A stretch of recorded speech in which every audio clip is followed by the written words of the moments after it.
Welcome back to this episode of the Malloy Twins podcast, and this is part of our Liverpool tour. And before getting into the episode, we want to give a quick shout out to one of our sponsors who helped make this happen.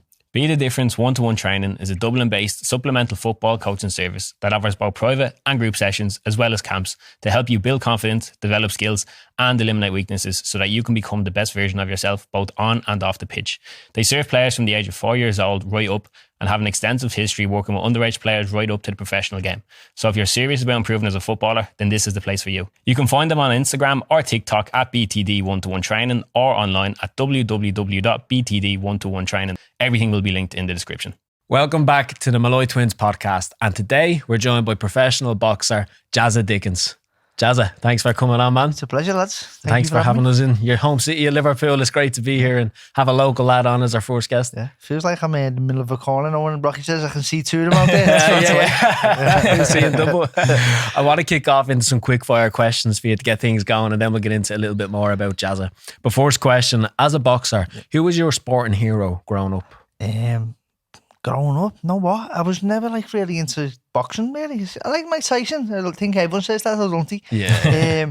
Sporting heroes, couldn't even say I had one. I had like I loved the bones of my dad. Whatever my dad would have been doing or whatever he encouraged me to do, I'd always look towards my dad. But in terms of boxing, I couldn't really say that there was anyone that I really... You know, I liked the Rocky. I did like Rocky. Yeah. Rocky, I just sort of got a connection with Rocky. You know, sick. We'll take it. He's a fictional one, but we'll take it. Yeah. Is there any staircases in Liverpool like the ones in Philadelphia? You could go around there actually is. The cathedral. Cathedral's got steps and then the museum got. I've been up and down there. You go out there late on a Monday night, you might see Jazza doing it. I love it.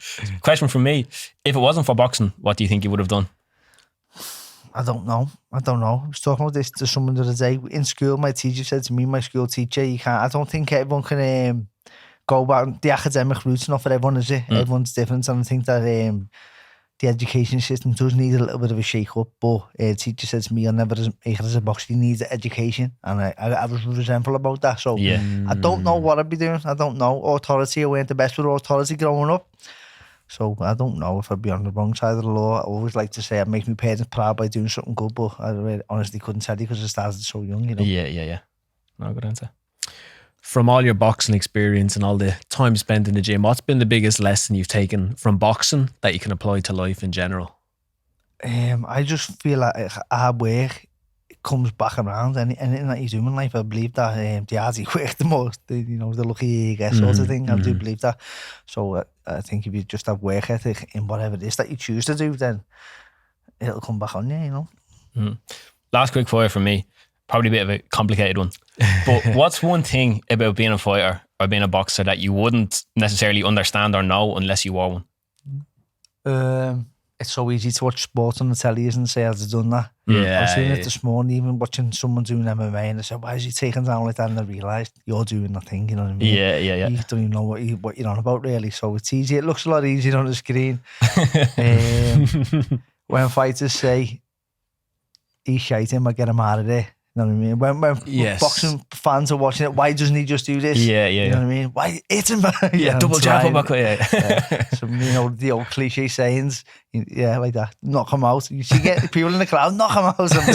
I'm trying, There's a lot of that goes on, definitely, And I think fighters make it look a lot easier than what it is, you know. Yeah. Good fighters anyway. Sick. I have one more quick fire, specific to Dublin, because I know you spent a bit of time over there and I'm sure you have great memories, but also some stuff that's not so great about the place. What's your favourite thing about Dublin? And what's one thing you'd like to change? The favourite thing about Dublin is the people. Just, I don't know if you're feeling it yourself because you're here in Liverpool, but the similarity between it's unbelievable, isn't it? Big time. It's just the same people with a different accent, isn't it? If I didn't hear the accent, I felt like I was home, you know. I can't say anything bad. The guards. I had a feeling you'd say that. The guards are ruthless. You got a hard time often? Yeah, anywhere you go, what are you doing here? Don't trust you, you're up to something, you know what I mean? The Snides, we call them Snides, Jacks. What do you call them, the undercover police? Ooh, what are undercovers? Yeah. I don't know, That probably is one just on over here. You call them Snides. Yeah, Jacks. But I don't know why they used to always get me. Maybe just to pick on me. Maybe they just look at me. They hear the Scouse accent. But you know what I mean. He looks a bit shifty, but the guys were the best. Cool. Solid We'll take answer. it. So Yeah, the people and then the Garda will change Yeah. them bad boys. I think that'd be like 99% of the population's answer if you ask them what do you like and dislike about Dublin. Can't go wrong with that one. Yeah. Cool. So Jazza, as a boxer, I think, if correct me if I'm wrong, you were 19 years old when you turned pro. Yeah. Is that right? Now that sounds very young Yeah, to go pro as a boxer. What age did you start that? I started at 12. But when I started, I always wanted to be a professional, you know. Okay, so you weren't one of those who was like, I want to go to the Olympics and No. go the amateur route. Okay, No. interesting. I made a little documentary on Channel 4 when I was a kid. When I say I made one, somebody asked me to make it, and I just, you feel like you're obliged to go along with the media and stuff like that. And he built it all around going to the Olympics and stuff like that. So I was obliged to go along with it. But it wasn't really my goal, you know. I wanted to turn professional. But to turn professional, you have an under-19 championships, don't you? You know, I think so, so, yeah. And then I think they have 21s, I'm sure they do. I'm not too sure. Sounds Maybe, familiar. but I And you Yeah. have all islands of seniors, don't they? Yes. With any age, I think, goes up to 36 or something like that. But in England at the time, it was the age of 18 to 36. And I just knew as soon as I get turned senior, I'm going to win the senior championships and then I'm going to turn professional. And I did. I planned it out from the age of 12. From the age of 12, 13, I got told you're going to have to win a senior ABA title to turn professional, because back then it was a little bit different.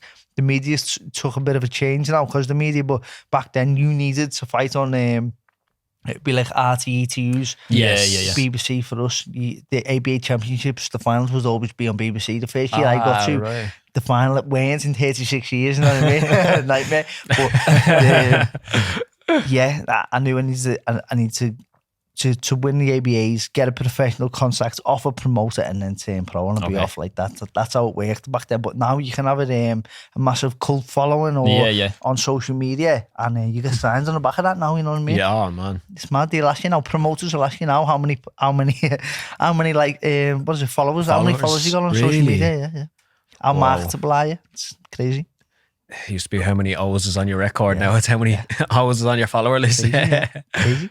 Madness. So turning pro at 19, 12 to 19, like that 7-year gap, it's not a massive amount of time. No. When you start at 12, like there's probably lads who've been boxing for the guts of a decade nearly at that stage. What do you think helped you kind of fast track almost your progress and catch up on that missed time to get to a level where you're pro at 19? I don't know. I could just fight, you know what I mean?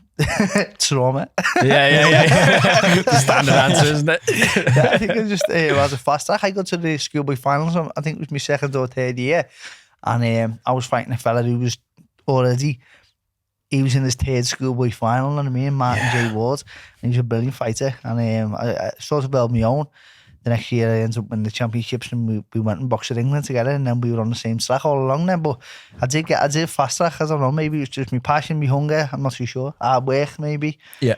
And self-belief goes a long way, you know what I mean? Self-belief, you can some things that you can what's the word, tangible, you know, you can see your score, my score, but sometimes it's the things that you can't see what go even further than anything. Hard work and dedication and self-belief and confidence and stuff like that.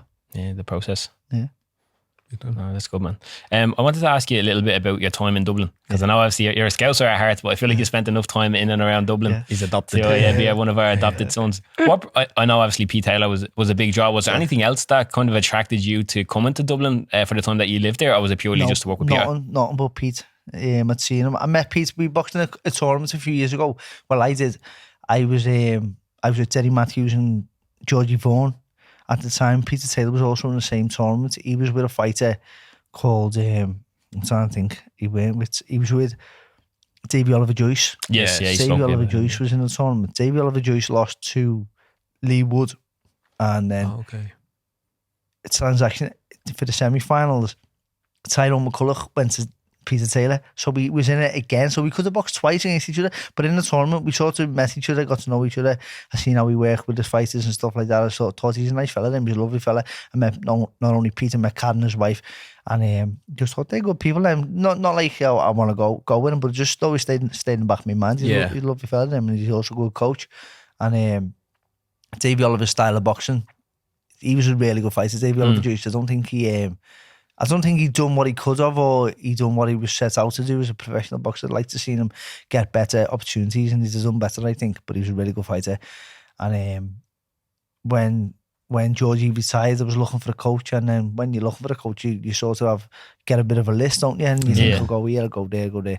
And Peter Taylor was at the top of the list, and went over other day with Peter. Went to went over to Wales. I messaged him saying, "All right, come over and have a look." No, I messaged him saying, "I'm in Ireland this weekend, Peter, or this week.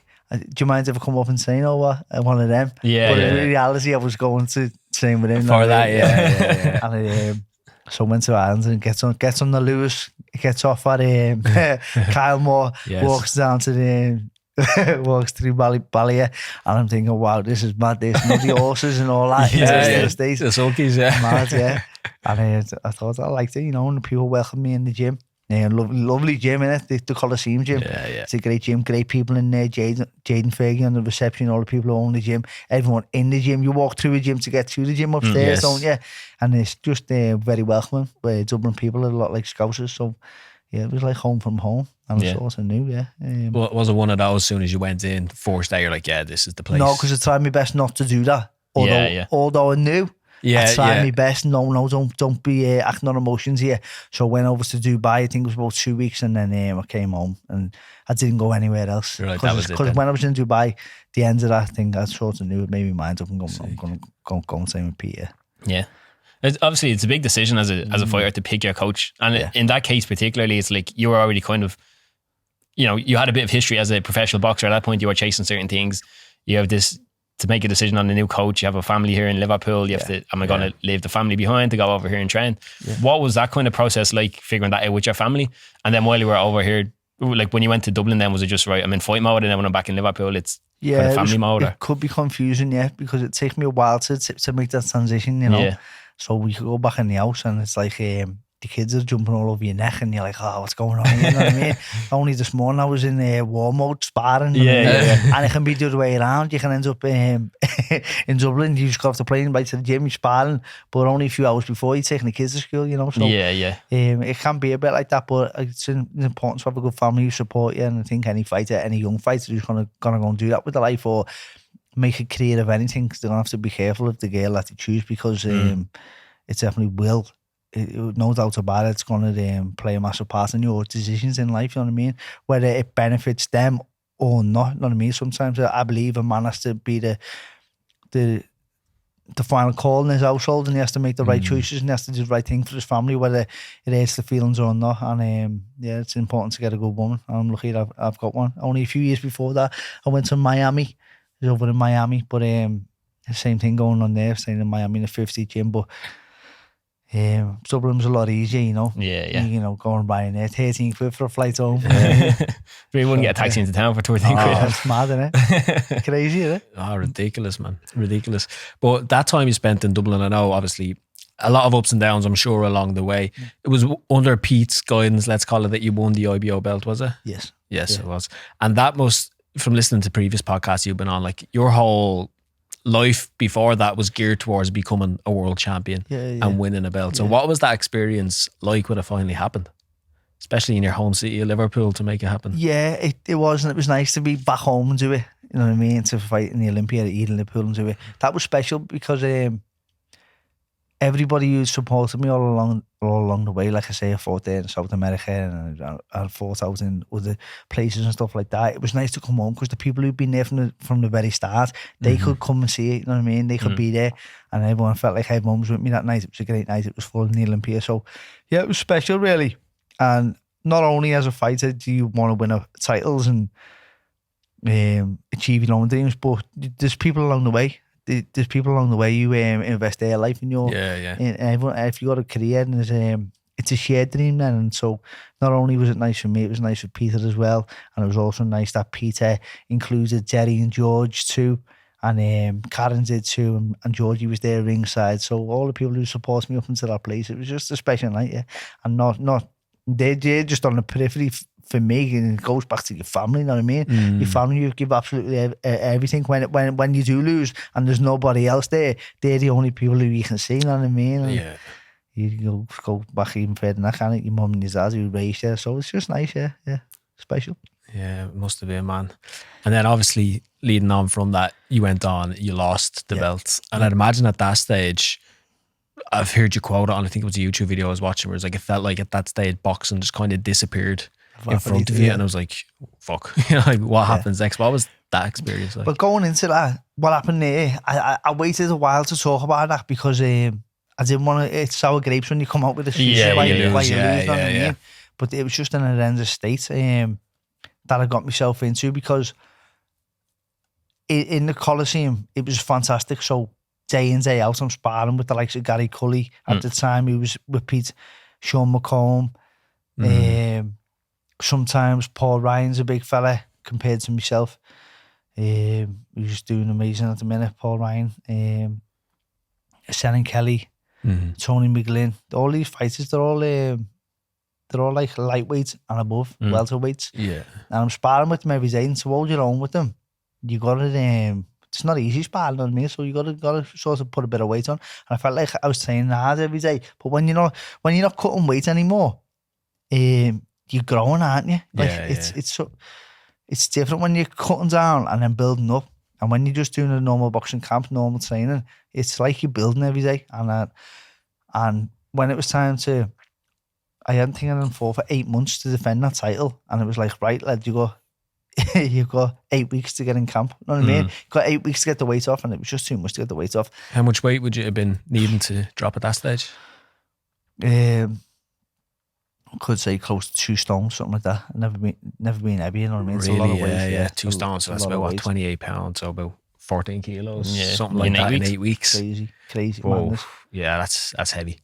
That was just like a quick figure. Could have been more, could have been less, you know what I mean? But it was just not moving at the end of the camp. I still had, like, the fight week, I still had about, I think going into the fight week, I think I had over a stone to go.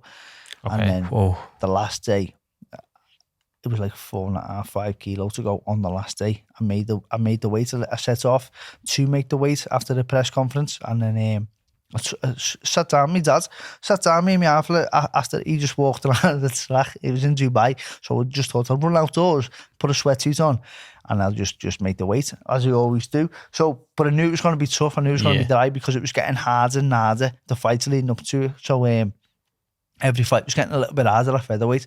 So I just the session, and when I finished the session, I sat down. I thought, my head was spinning a little bit like that, and my fingers started going numb. The tips of my fingers. I thought, what weird? That's weird. What's going on there? And then my toes started doing the same, and then my calves had gone just numb. My whole body was tingling. Then my arms, and it was like it was coming up my whole body. Right, everything was going numb, and then my stomach started cramping. And then I took the knock then. And there was nothing but my head that was working, if that makes sense. And my whole body,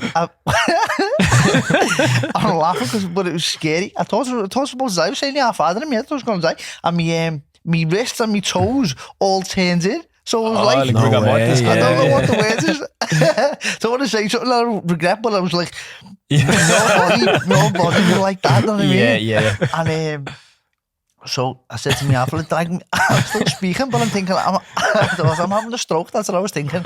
And so he pulled me in this cafe and put me on the floor. And he said, you're going to have to get a drink. I said, I'm going to have to, because I don't want to die. You can't even defend the title if he's dead. Yeah, that's true, yeah. So they gave me a drink and they phoned the ambulance, and the ambulance came out. And with the drink, I started getting, the pain was unreal. I started after the fluids got into me. I had about 3 litres or something like that, and then I started moving again. And after the paramedic said, "Am I all right?" Here's the paramedics, and he said, "You're all right." The ECG said that you're okay. So I thought, all right then, see what weight I am now. And my heart was going, no, lad, come on. It's this is what 48 hours or so before you went to fight. This is the day before the fight. This is when I'm making up. This is the day before the weigh-in. So he said, lad, you can't, it's gone. You know what I mean? Let it go. You can't fight. And I'm thinking, I've got to provide my family at the same time. You know what I mean? I'm fought for 8 months, and I'm not letting go of my title either way. So it gets on the scales, and I'm half a stone over. And I thought, I can do that. But I knew I couldn't get my heart rate up because I didn't want to take the knock again. So I must have done like 8 hours worth of walking in the heat. In the sweatsuit. Oh, really? And I don't know how it come off me, but it came off me, you know what I mean? And it took me like 3 tries to go out and come back and do it. Yeah. And by the time I got on the scales, I remember being in the lift with Peter and Mark Kennedy does the cuts on my dad. And the three of them are saying to me, come on, lads, you've got to look strong here, lads, look strong. They must have been looking at me thinking, he's a bag of shit there. And I remember thinking, oh, like, lads, come on, I'm going to try my best. Obviously, like when you say, knock him out, I'm trying, lads. Yeah, I'm going to look strong. Oh, like, yeah, I will. So when it gets into the scales, Big Mark's always standing by people because he's massive. He just carries people, you know what I mean? I think he takes on himself to make that his job to carry everyone or catch everyone. But anyway, it gets on the scales, and I remember stepping on the scales, and I was blaring in vision. I was losing vision. Everything was got like no white dots, and then it was getting worse and worse, and there was parts where I couldn't see. So it gets on the scales, and I remember I feel like getting my leg onto that table, the coffee table there. It was so high, just getting my leg on the scale, and they got off the scales, and he said get back on, and it nearly slipped getting back on the scales. It's only that thick, you know what I mean? But it was like everything was blurring. So then he said head to head. But I thought, if I tense here, I'm going. No, because he was that weak. And when I went head to head with him, I couldn't see him. I'm looking at him. I know he's there in front of me. And when you want to have a stares down with someone, obviously before a fight, you look at them in the eye, and I couldn't see nothing. Everything was I was just blind, you know what I mean? I was blind, but I was thinking, don't fall over here. And I went out the room. As I went out the room, I fell into the door, kept the door to keep me up, and then just went right back to bed. I couldn't get out of bed. I was like stuck in bed for about 2 hours till I got my fluids back in me. And then after that, I was sound. You know what I mean? I thought I've never been in better shape, you know what I mean? Got me food in me, and the next day when I fought, I got every shot that hit me, it was like my brain was rattling. Severe dehydration, so I would never do that again. That's why I moved up a weight this time. But back to your original question, was about the loss and the feelings, I suppose, of that loss. Yeah, that's what happens after that fight. The fella, he went the rest. You know what I mean? He beat me, and he knocked me out. He put me away, and I woke up in the ring. My half standing there, and I'm thinking, how long have I been? How long have I been here? If you're standing over me, you know what I mean? I said, have I just been knocked out? And he went, yeah.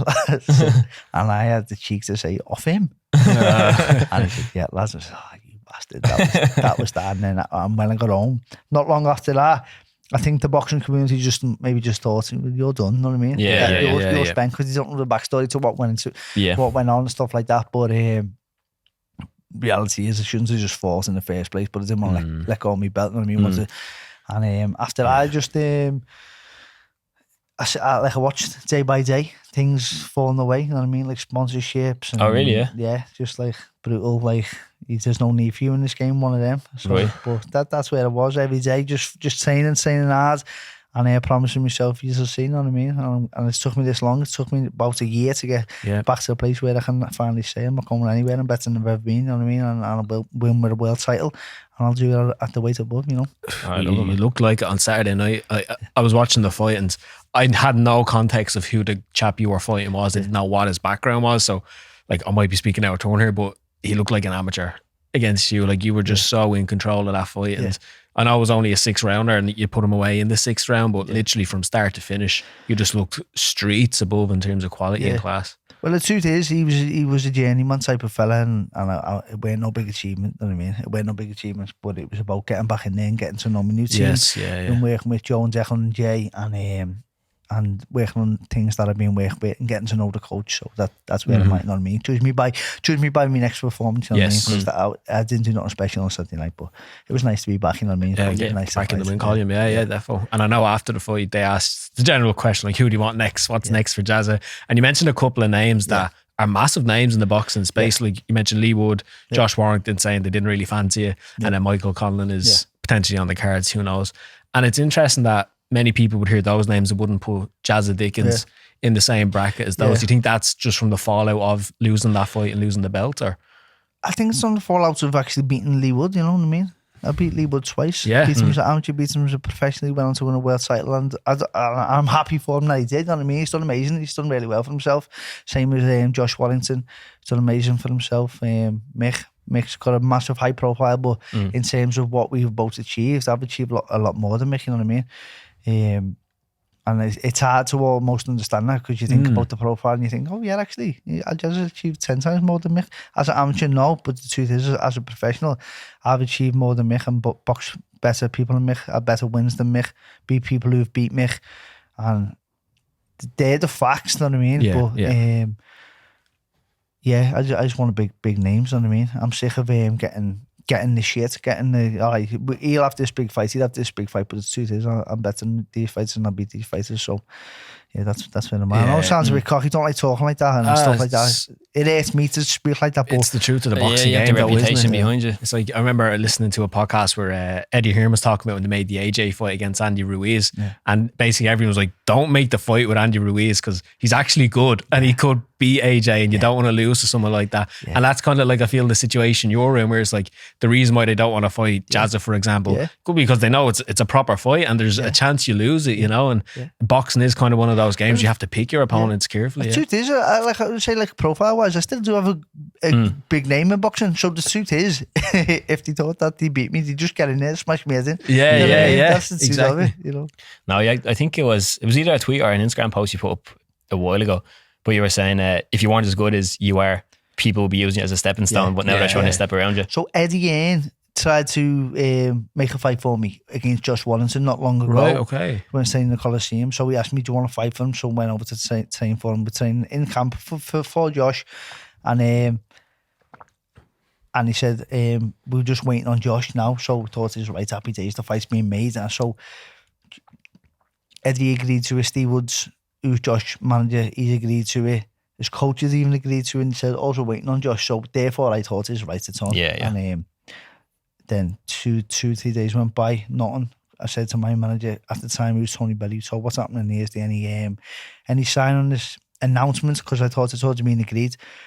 And tomorrow. And then a few days later, nothing. And he puts it in, and he said, Jazz, it's not happening. So he puts an interview up himself with somebody, a boxing channel, saying something like along the lines of, can't find no one to fight me. You know what I mean? So it's mad what you see and what you see and what you hear. It's different to the truth. So that's why I was a bit like that. You know what I mean? I was. It looks like, what's Jazz's thing against Josh Wallington? Why is he always going on about him? But the truth is, you know, I was training for him and stuff like that, and then he told lies that he can't find no one. As a man, it hurts a little bit to see someone acting like that. You know what I mean? The optics of the fight game. Speak to me actually a little bit, if you don't mind, about the decision to come back to Liverpool, to sort of not cut ties with Dublin completely, but to relocate and kind of base yourself fully in Liverpool. What kind of were the factors? There's a few personal things that I haven't gone into, and I probably won't. Yes, right now, you know what I mean? So it suits me to be home, but when you say the cut ties, there's nothing there. There's no ties cut, you know what I mean? Yes. I spoke to Peter, had a conversation with Pete, and he also said, Jazz, I agree for what's going on for you right now, and stuff like that. So that's where I am, you know what I mean? So it's worked out better for me, thank God. But no cut ties with nobody, you know what I mean? Just support there, and I support Pete too, you know what I mean? I was just watching on the way, Peter's podcast with yourselves. He spoke very highly of you off camera as well. I'll save that. I watched that when I was doing treadmill run or something like that. You know what I mean? That's what I do on treadmill. I watch it, put my earphones on, listen to that, I'll save the rest of that. So nothing but love for Peter and Karen. Ask quickly, while you were in Dublin, just tell us a little bit about your living situation, because this is a crazy story. So here's what has happened at the time. I just fought for the world title, started getting into properties. So buying a few properties, I seen how to invest your money, and then it worked out. When I'm in Dublin, I was like reading a little bit and finding out a little bit more on investing and stuff like that, and how to invest your money. So when I goes to Dublin, I worked it out what it's going to cost, because it's so expensive. It's silly. Is it cheap to use now when you're over here? Yeah, we're actually saying that feels cheaper over here. It's mad, isn't it? So I'm thinking, I'm working it out, what it's going to cost me here to be here. I didn't know how long I want to be here for. I'm not going to invest it over here, but how am I going to live over here? Because what I want to do now when you own properties, you see from the other side, and someone's renting your property. Now I'm renting someone else's property, you know what I mean? And I seen it from that point of view, so I thought, what I will do, I'll get myself a camper van and just spend the important times in camp in a hotel, and the times where I'm taking over or I'm just getting up to the important times, I'll get myself a camper van and I'll just do it like that, you know what I mean? Yeah. And so I got myself a little bit of a camper van. But once I was in it, I was all in, and it was like, oh, this is rough. This is proper rough. You know what I mean? Like it's cold as well.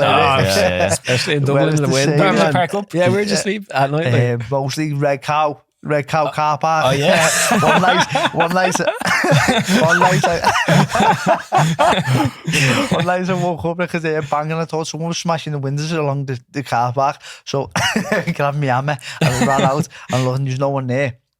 I looked behind me and there was a car on fire. Someone must have burnt the car behind me. If I was next to that car, it was the car banging, and then the car next to that was caught fire. And if I was parked next to them, I'd have been probably caught fire. Done, yeah.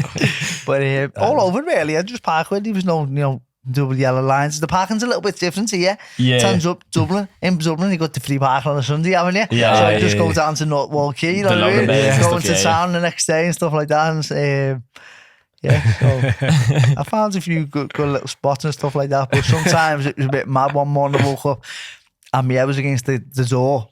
The back door. One day I was having a nap and someone bumped into me. And I thought, I was on Drimna Road Costa in the car park there. And I thought, I'm not getting out of this van to tell someone who just hit me. I don't want to see that scruffy cunt in the van anyway. Too embarrassed to get out, so just let him get away. Just go because I got a neck claim and everything.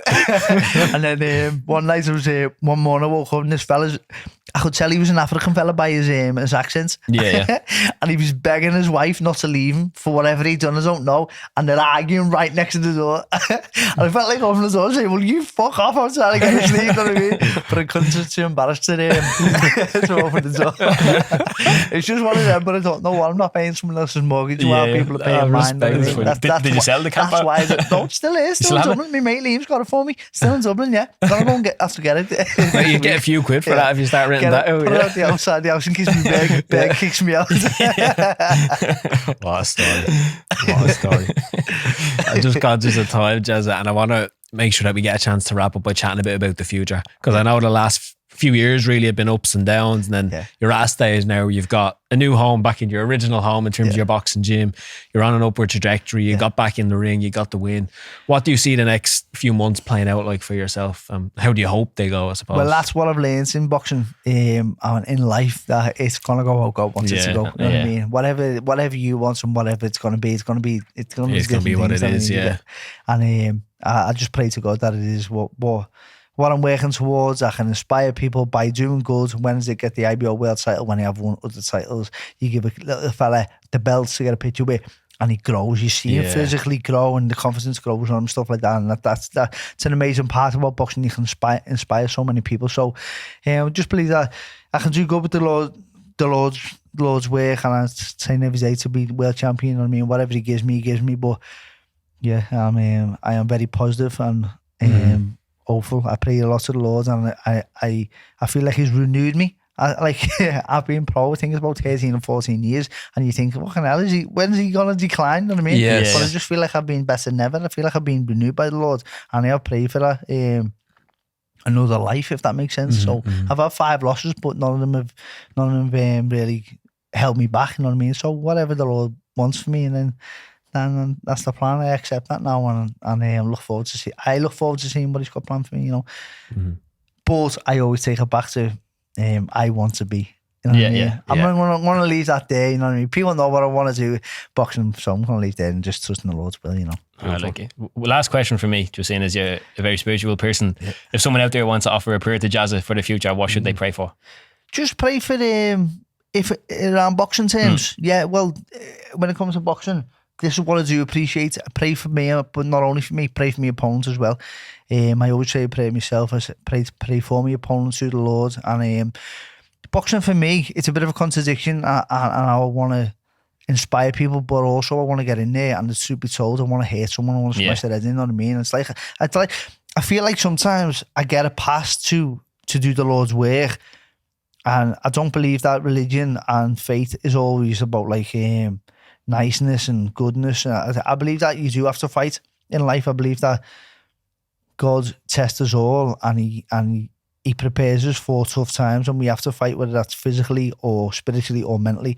And I believe he gives me a pass to fight and to do damage on the night. So that's why I pray to him to give me the strength to do the damage, but also the strength to pray for my opponent and keep him. I ask people to keep him in the prayers and to keep him safe after the fight. Obviously, it's a sport at the end of the day. And for also to give me family the strength, you know what I mean, to go through it. I've got 3 kids who also, and a woman and a family and a mum and a dad who have seen their son, their partner, their half going to fight, you know what I mean? And there's sometimes fighters don't go home. So just, the prayers for me and me opponents, that'd be nice, yeah. I like it. Yeah. Thank Jazza you, Dickens, what an Thanks for answer. Jazz, thanks for your time, man. It's been an absolute pleasure. You've got 2 fans sitting across from you. We're looking forward to seeing what's next for you too, man, and wishing you, your family and your opponents all the best. Thank you, lads. Thanks for having me on. Appreciate it.